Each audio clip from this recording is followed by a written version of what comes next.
Menteri Perumahan dan Kawasan Permukiman Maruf Sirait bersama Menteri Agraria dan Tata Ruang, Kepala Badan Pertanahan Nasional Nusron Wahid menetapkan sertifikasi sektor perumahan untuk masyarakat berpenghasilan rendah secara gratis. Rencananya pemerintah membuka program sertifikasi gratis khusus MBR ini dengan total kuota 8 juta bidang yang dilakukan mulai tahun ini hingga 2028 mendatang. Menurut Nusron, ada 3 rumpun yang berhak mendapatkan sertifikasi gratis. Rumpun pertama, masyarakat yang mendapat bantuan perumahan pemerintah berupa bedah rumah sejak 2015. Kemudian rumpun kedua adalah mereka yang mendapat program kredit fasilitas likuiditas pembiayaan perumahan atau FLPP. Lalu rumpun ketiga yakni masyarakat mandiri.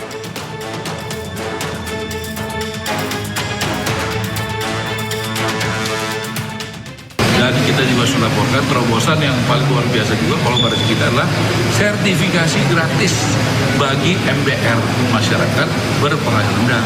Makanya tadi BPS ikutan rapat. Nanti kita berkolaborasi juga dengan perumahan. Hari Selasa jam 1 kita rapat di BRI.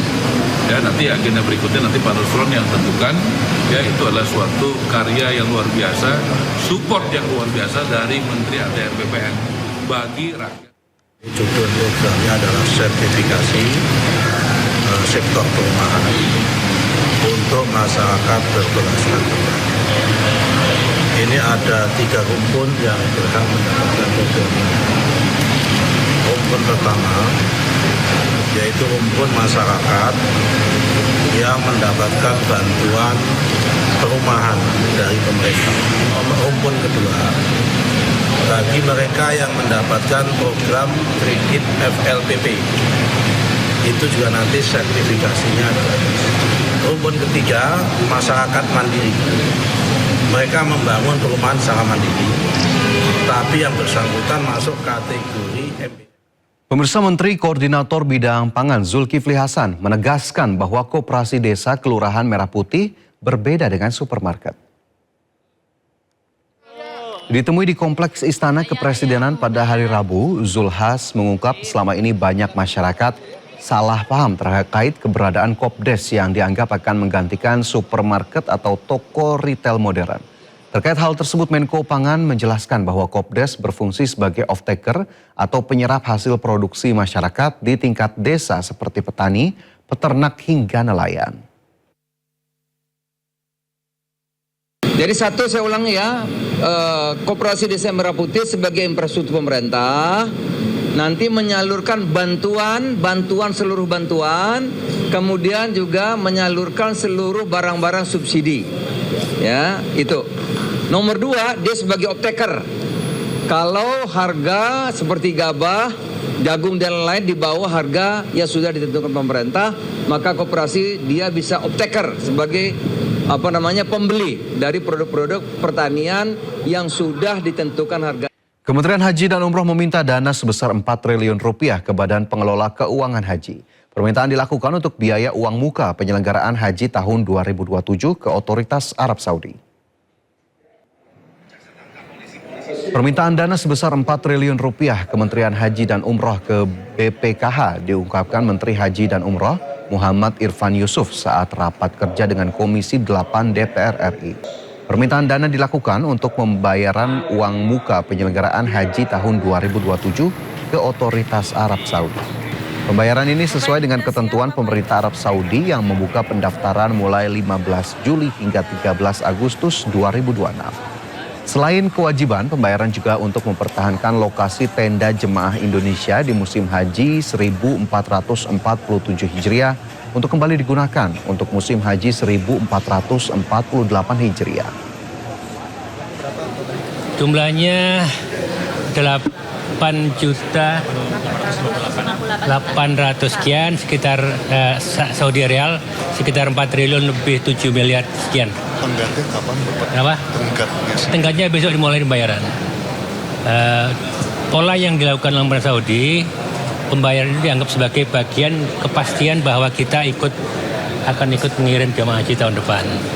Kalau kita nggak melunasi, kita tidak membayar uang muka, itu dianggap kita mungkin tidak mengirim jamaah haji tahun 2027 sehingga slot tempat-tempat yang sudah kita pakai selama ini akan diberikan kepada negara lain yang demikian juga mungkin nanti jika ada slot negara lain yang selama ini kita anggap baik dan di negara lain belum bayar, kita akan menggunakan slot negara lain. Viral di media sosial, seorang oknum dosen di Universitas Pendidikan Indonesia atau UPI Kota Bandung, Jawa Barat diduga menipu mahasiswanya. Korban mengaku rugi hingga puluhan juta rupiah.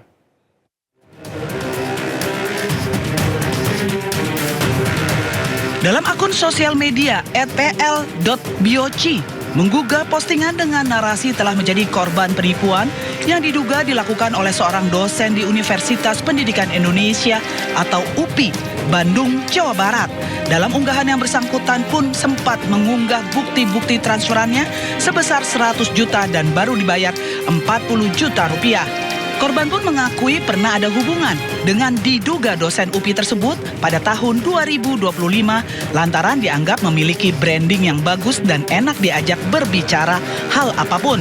Menanggapi hal tersebut, UPI mengklarifikasi bahwa pihak kampus mengaku telah menerima informasi yang berkembang di media sosial tersebut dan telah menyampaikannya ke pimpinan universitas untuk ditindaklanjuti sesuai mekanisme yang berlaku di lingkungan institusi. Universitas Pendidikan Indonesia, UPI, berkomitmen menjunjung tinggi prinsip akuntabilitas, transparansi, dan keadilan sekaligus menghormati hak seluruh pihak yang berkaitan dengan perkara. Saat ini, isu itu telah diterima oleh pimpinan dan langsung ditangani oleh Komisi Etik Universitas. Tentu kami akan menjalankan proses ini sesuai dengan prinsip-prinsip keterbukaan, transparansi, dan juga integritas. Untuk itu, saat ini posisi daripada isu ini ada pada Komisi Etik Universitas. Universitas Pendidikan Indonesia akan selalu menjaga lingkungan akademik yang aman, profesional, dan berintegritas. Dari Bandung, Jawa Barat, Ervan David, iNews melaporkan. Menteri Pekerjaan Umum Dodi Hanggodo membuka sayembara bagi siapa saja yang bisa membuktikan tudingan bahwa Komisaris PP Aisyah Zakiah merupakan keponakannya. Dodi bahkan menjanjikan hadiah umroh sekeluarga bagi pihak yang dapat membuktikan tudingan itu. Pernyataan sayembara umroh dilontarkan langsung Menteri Pekerjaan Umum Dodi Hanggodo kepada para wartawan usai ia menghadiri rapat di Istana Kepresidenan pada Rabu sore.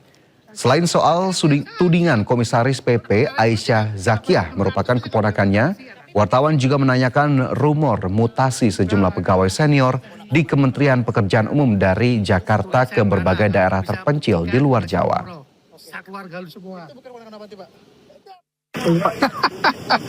Bagaimana Pak? Pada apa? Mutasi. Iya Pak, ini benar Pak, ini karena terkait dengan apa bocornya surat Bapak. Nggak ada. Kalau mutasi itu benar Pak? Mutasi kan biasa aja. Pegawai gue 38.600 bisa nggak boleh mutasi ya. Tapi berarti bukan karena isu yang surat bocor. Nah, ini Pak yang komisaris jadi ini ponakan apa Pak?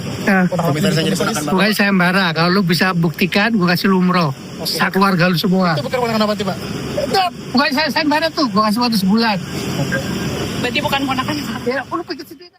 Menteri PU Dodi Hanggodo belakangan menjadi sorotan publik. Selain rumor keponakan dan mutasi di kementeriannya, juga beredar soal gambar surat dinas ke Amerika Serikat yang mencantumkan nama istri dan anak.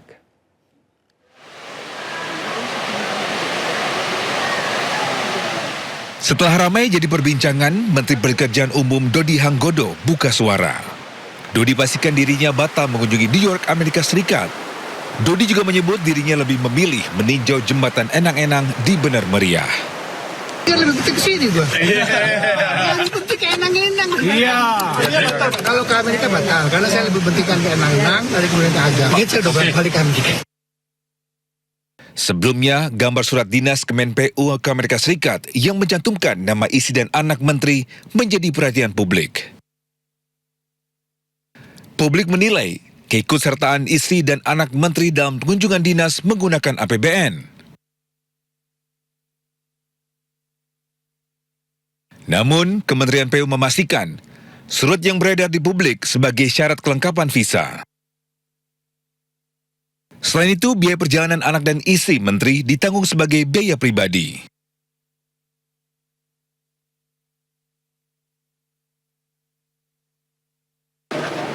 Saat ini Kemenpu masih mencari pihak yang membocorkan berkas perjalanan dinas yang beredar di media sosial. Tim Liputan iNews melaporkan.